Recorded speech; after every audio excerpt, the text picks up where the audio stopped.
Today, we are privileged to have with us a very prominent man within the Gadangbe society who will be telling us more about the current state of Gadangbe and how to ensure that the best interest of the people is guaranteed. He is the Gborbu Wulomo. We know that when you go through the Nungua township, and it's typical with other Gan communities, you find over 10 people, if I'm not exaggerating, sleeping in one room. Meanwhile, the Gans have so many lands, but their elders are selling this land. If you get to this part of Nungua, we call it the ancient town. Because of the way they were living, is that all the houses were very close to each other. Because they were living typically in the forest. And because of wild animals and other things, they had to draw together. But you get back to the other side of Nungua, that's a new area. You see that trees are there, the rest, unlike the ancient town. So if you want to address the difficult that people are going through in the ancient town, where you just mentioned 10 people sleeping in the room, unfortunately I have not come across one.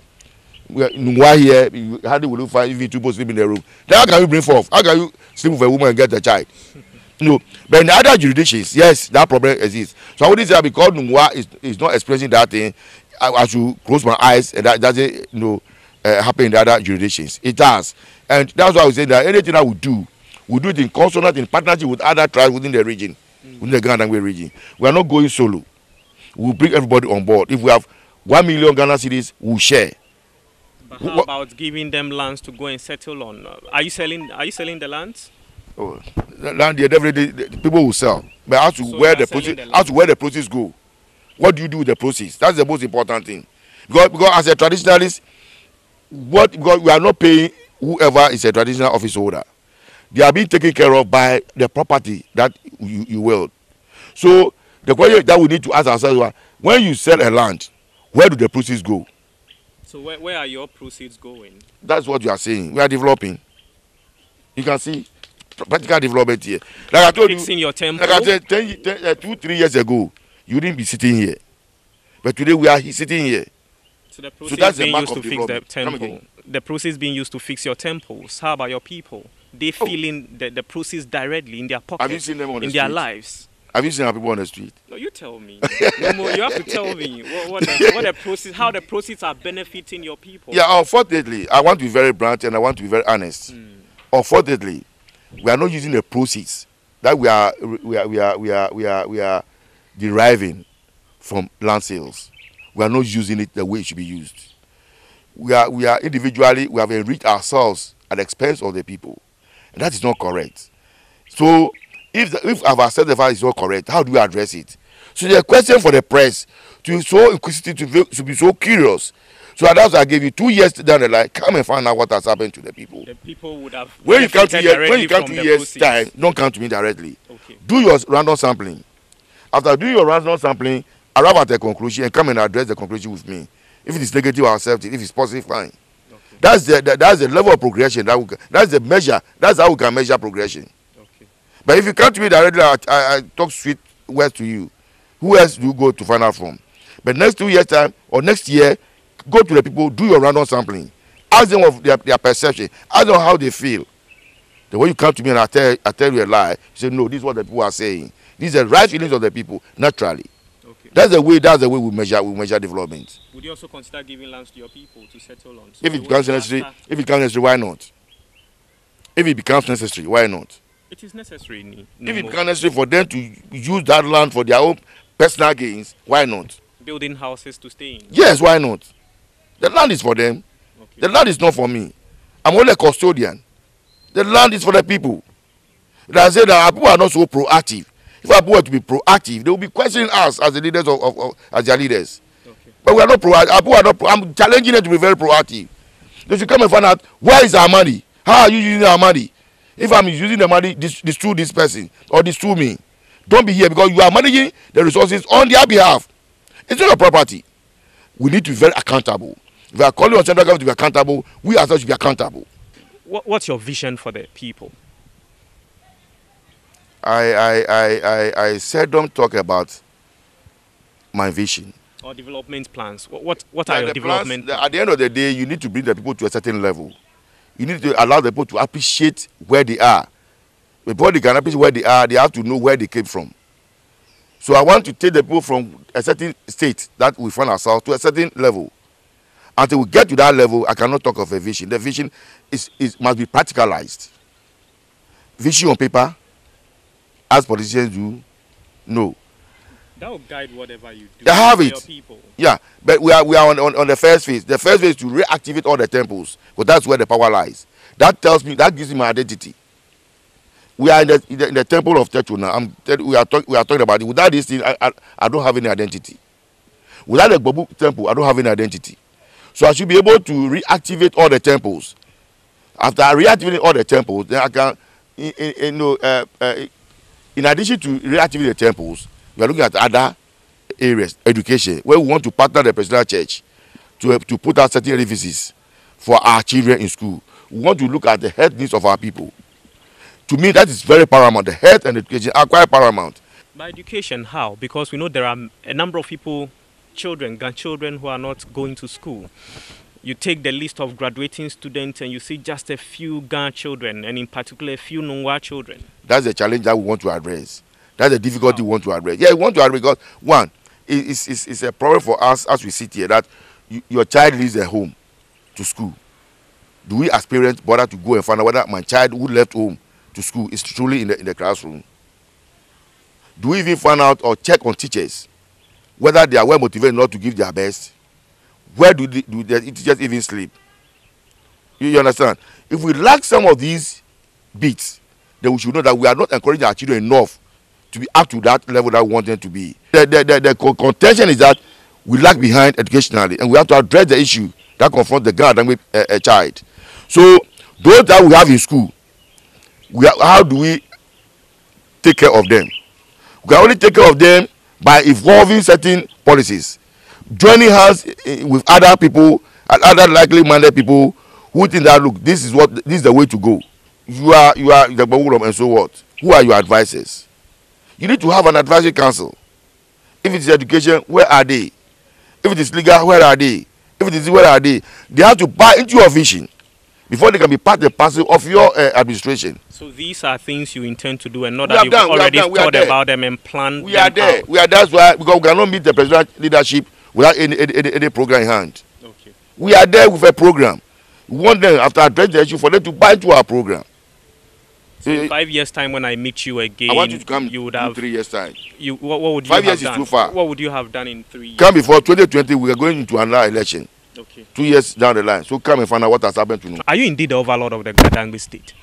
It's not me who is saying that I'm the overlord. It's an historical development. Yeah, and I'm not the first person to have been conferred this title on. It has been conferred on all previous Ulome. You mean Gborbu Ulome? Yes, except that it was not as pronounced as it's being done today. But those who very well know the influence, the power, the authority of the Gborbu Ulome within the Gadangbe state have never questioned this title. It's rightly accorded him, and he deserves such. That's all I can say about it. Okay, so we know that we have the position of a Gamanche. So between the Gborbu Ulome as overlord of the Gadangbe state and then the Gamanche, who is superior? But one does work for one. One doesn't do any work for the other. Before someone becomes a Gamanche, somebody will have to perform the rites for him. And that rites, by tradition, by custom, is a preserve of the Gborbu Ulome. But performing rites for a person to become Manche then doesn't necessarily make you the superior or ahead of the person. It indeed explains quite a lot. It goes further than that. For example, our founder, Konobokitela Wechulu, founded the Washagba state, that is the Gamanche state. All that you see there today were his creation. And therefore, from Machi to Woduku, that is La, to Wobobo, which is Nungua, to Wokplena, that is from the other areas, were created by Olumokonobokitelawe. He left behind edifices, myths that nobody else can do it except him. Now, and therefore, the power that he left in the hands of Nai Ulomo, when it comes to the installation or coronation of a Gamanche, was the work of the Gborbu Ulome. And because they do not cross each other's path because they meet only once in their lifetime. The Nai Ulong will have to perform his. After performing, then the manche is brought to Nungua for about 2 weeks, 14 days, for the Ulomo to perform his function on the one who has been conferred as a Gamanche.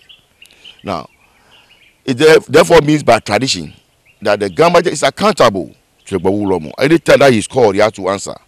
Some of the people from Gamashi are saying that it is not all Gamanche men who have to come to you for this ritual, and that it's just from a section of Gamashi, one of the families, by virtue of marriage, and not that all candidates for the Gamanche position have to come to you.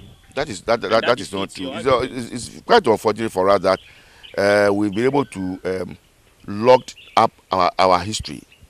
We have locked it out. We never explain even to our own children. So our children will grow without even appreciating our history. And that's the problem that is bedeviling Ga and Dangme today. If we had exposed our history, we have been teaching our children, they will not go astray. Because in the first place,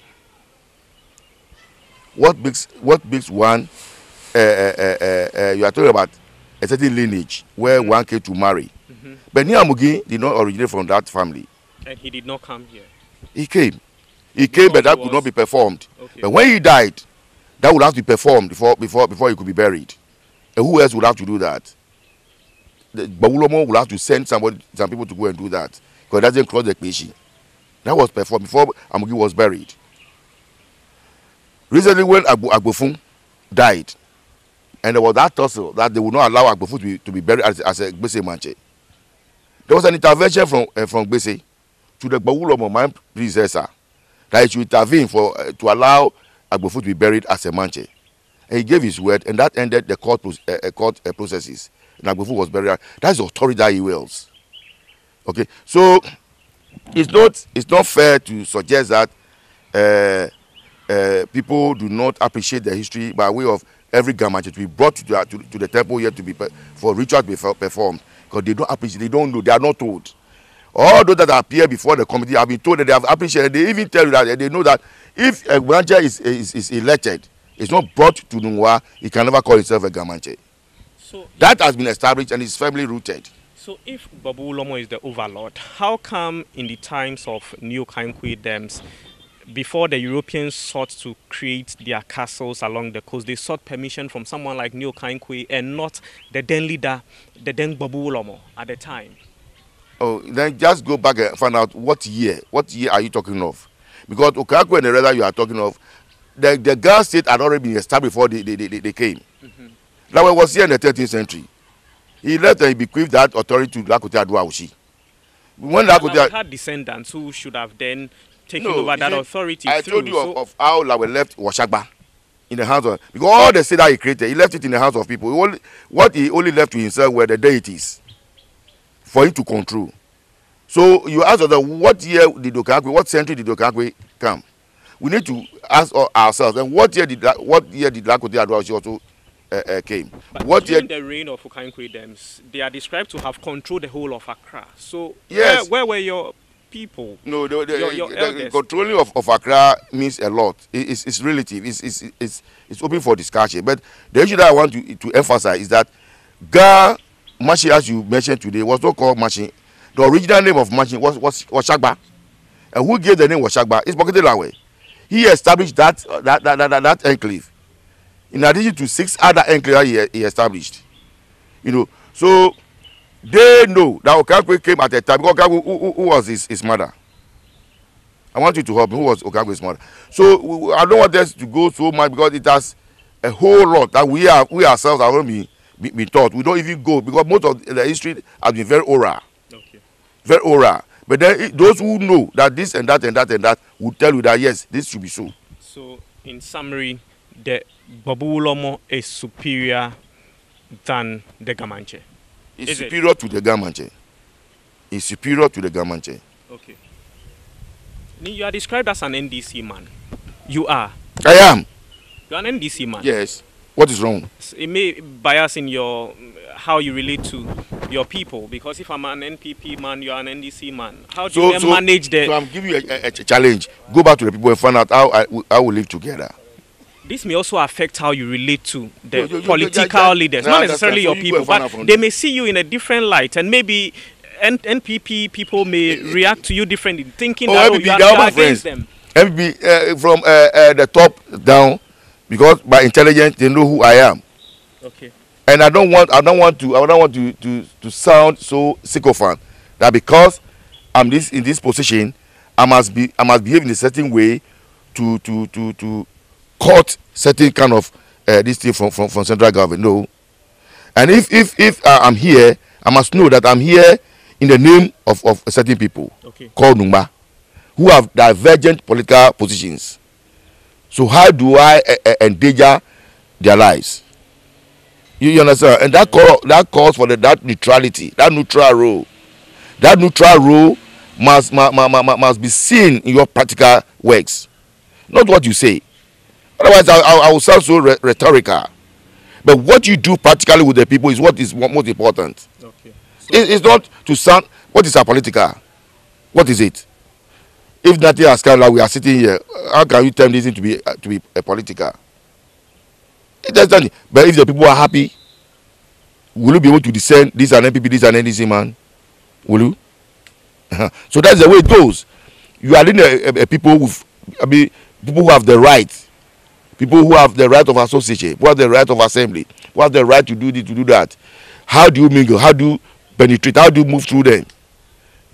Will you sound so? Will you continue to sound NDC? Will you? Or will you continue to sound NPP when NPP is in power? You are being so hypocritical. You are helping to solve the Gamanche crisis. A quick one, then you go. The committee you've created, what's its mission? It's to advise me on who should be the proper Gamanche for me to perform my rights. That's all. For the person? Yes, for the person. So, have you consulted the various parties so they understand what you are up to and then accept the verdict of the committee? They are cooperating. That's why they've been appearing before the committee. The parties, Tetequi's party. The has appeared just this Tuesday. Otoga appeared that last week. Okay. All the ruling houses are coming as a body, as individuals. Okay. Consenting to the deeds and works of the committee. But at the end of the day, whether government, whether court, if the people do not buy into all these things, it will be a fiasco. So it is one to establish who is the legitimate Gamanche. Sure. So it's for between, me to perform my rights. Between you are looking at settling on either Tetekui. No, I cannot preempt. I am saying that. Are you dealing with the current three? I cannot preempt the final works of the committee. You are not preempting, but I'm not dealing with any of them. Okay. I'm dealing with the works of the committee. But I want to understand whether the work of the committee is to settle on one of the three claimants or to come up with a new candidate altogether. They are looking into why this halabaloo, that is all. And be able to come to a certain conclusion. Okay. Together with the key makers of machine. Okay. For once, there must be lasting solution to this problem. For once, we will be able to disassociate politics from whatever we do. For once, politicians should be able to understand that Gamashing will still be Gamashing, but then the people will suffer by the way their traditions have been handled, the way their customs have been handled, the way their culture has been handled. So if we want the people to be respected, just like we respect other jurisdictions, let's give the traditional leaders, as we have done, the chance to work. At the end of the day, I know and I believe that they will confer with other institutions as to their findings, because we want to bring certain things to play. At the end of the day, we achieve peace and Ghana will be respected. Not only Ghana, but Ghana will be respected. Thank you very much. I have a few other questions, but we've taken much of your time. So we end here.